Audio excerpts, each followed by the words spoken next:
amores, bom dia! Vamos para mais uma videoaula hoje, terça-feira. E nós hoje vamos fazer matemática e ciências e atividades de reforço para reforçar a matemática, tá bom? Em matemática é um conteúdo de revisão, que é medidas de comprimento. A tia já lançou esse conteúdo na apostila da semana passada, tá bom, meus amores? Então, hoje a tia vai dar só uma pinceladinha aqui no livro com vocês e a explicação que a tia deu desse conteúdo novo tem também no vídeo da semana passada, tá? Então vamos dar uma olhadinha? Medidas de comprimento. A unidade de medida de comprimento mais conhecida é o metro. O símbolo do metro é o M. O metro é usado para medir comprimentos ou distâncias e está dividido em centímetros. A régua escolar, por exemplo, mede comprimentos menores do que um metro. O metro está dividido em 100 partes iguais e cada uma dessas partes equivale a 1 centímetro.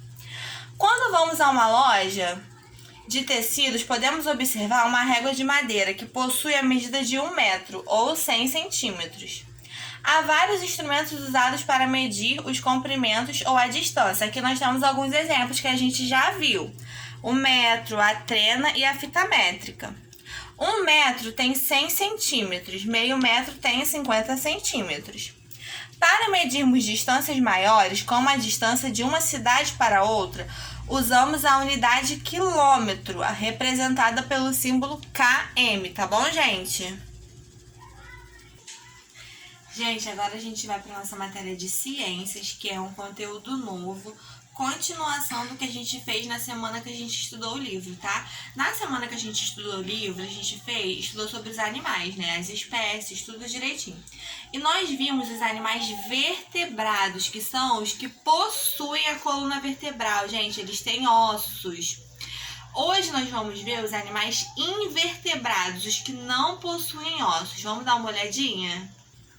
Animais invertebrados. Os animais invertebrados são os que não possuem crânio nem coluna vertebral. Assim como os vertebrados dividem-se em vários grupos e podem viver tanto em ambientes aquáticos quanto em terrestres. Fazem parte desse grupo os vermes, os animais de corpo mole e protegidos por concha, os insetos e crustáceos, os aracnídeos, os animais marinhos de corpo espinhoso. Existem milhares de tipos de invertebrados de diferentes formas e tamanhos. Aí aqui nós temos a barata, gente. Aqui a minhoca, mosquito, estrela do mar e o caracol, que são animais invertebrados. A cobertura do corpo dos animais invertebrados é muito variada. Existem aqueles que têm o corpo coberto por uma casca, como a lagosta, o camarão e a barata. Há os que têm o corpo nu, como a minhoca, e aqueles que têm conchas, como as ostras, os mariscos e o caracol. Invertebrados que vivem na terra, e nós temos a borboleta, a aranha, caracol, tatuzinho de quintal. Os invertebrados terrestres podem viver em matas, desertos e muitos outros ambientes. Existem também aqueles invertebrados que vivem enterrados dentro do solo, como as minhocas, ou embaixo de pedras, como o tatuzinho de quintal. Aqui, gente, nós temos os invertebrados que vivem na água. Muitos invertebrados vivem em ambientes aquáticos de água doce ou salgada. Os que vivem em ambientes de água doce são encontrados em rios, lagos e represas. São milhares as espécies de invertebrados que vivem nos mares. Elas podem viver andando, flutuando no fundo dos oceanos ou fixas a um substrato, como os que vivem presos em rochas. Temos aqui a estrela do mar. As estrelas do mar vivem no fundo dos oceanos e se locomovem arrastando seu corpo. Esponja do mar. As esponjas não se locomovem, elas vivem agarradas em rochas no fundo do mar. Lula. As lulas podem nadar nas profundezas ou próximo à superfície, à procura de animais que lhes servem de alimento. Você sabia que muitos dos invertebrados que vivem na água são usados na alimentação em todo o mundo? A maioria desses animais são classificados como crustáceos. E os mais conhecidos são os caranguejos, camarões, siris e lagostas. São invertebrados dotados de uma carapaça protetora rígida.